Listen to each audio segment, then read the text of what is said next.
Mapalad ang mga dukha na tanging Diyos na lumikha ang pag-asa at adhika. Alleluia,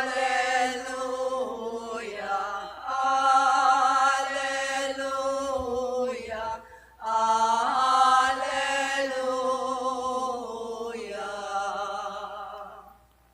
Sumainyo ang Panginoon. At sumaiyo rin. Ang mabuting balita ng Panginoon ayon kay San Mateo. Papuri sa iyo, Panginoon. Noong panahong iyon, sinabi ni Jesus sa kanyang mga alagad, "Huwag kayong mag-impok ng kayamanan dito sa lupa. Dito'y may naninirang tanga at kalawang, at may nakapapasok na magnanakaw. Sa halip, impokin ninyo ay mga kayamanan sa langit. Dooy walang naninirang tanga at kalawang, at walang nakapapasok na magnanakaw. Sapagkat kung saan naroon ang inyong kayamanan, naroon din naman ang inyong puso. Ang mata ang pinakailaw ng katawan. Kaya't kung malinaw ang iyong mata, maliliwanagan ang buo mong katawan. Ngunit kung malabo ang iyong mata, madirimlan ang buo mong katawan. Kaya't kung ang liwanag na nasa iyo ay kadiliman pala, napakadilim niyan." Ang mabuting balita ng Panginoon. Pinupuri ka namin, Panginoong Hesukristo. Isang magandang umaga po sa inyong lahat.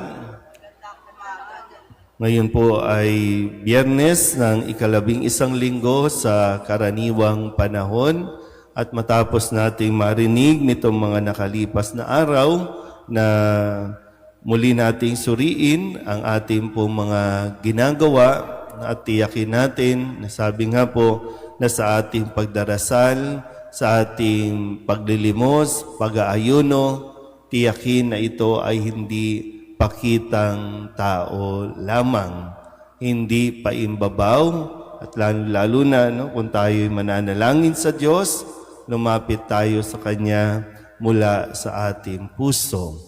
At ngayong araw na ito ay hinihikayat tayo na ating ebanghelyo na tingnan natin mabuti. Kailan ba kayo huling nagpa-check up ng mata? Kailan? Kasi ang sabi, no, ang mata ang pinaka-ilaw ng katawan. Kapag madilim o malabo ang ating mata, magiging malabo din ang pagtingin natin sa atin pong buhay. So ito ay pinapaliwanag ni San Mateo na kanya ring narinig mula sa ating Panginoong Hesukristo. Pero maganda mapagnilayan na bakit nga ba ito yung sinasabi na ang mata ang pinakailaw ng katawan at kailangan natin itong bantayan. Kailangan natin itong suriin mabuti. Dahil kapag ang mata, sabi nga, pwede nating tingnan na paano mo ba tinitingnan ang nangyayari sa iyong buhay. Kasi marami sa atin, nakatuon tayo doon sa mga bagay, mga material na bagay, na ang tingin natin, ito ang kailangan ng aking pamilya. Ito ang kailangan ng ating bayan. Marami po naman talaga, hindi naman bulag, pero ibang-iba ang pagtingin nila sa buhay. Ibang-iba ang pagtingin nila sa mga inaakalang magpapaganda ng buhay, magpapaayos ng buhay, pero wala talaga eh. Sa nangyayari sa ating pong lipunan, kailangan talaga natin maliwanagan. Dito sa ating bansa, ang tingin nila sa kasinungalingan, katotohanan.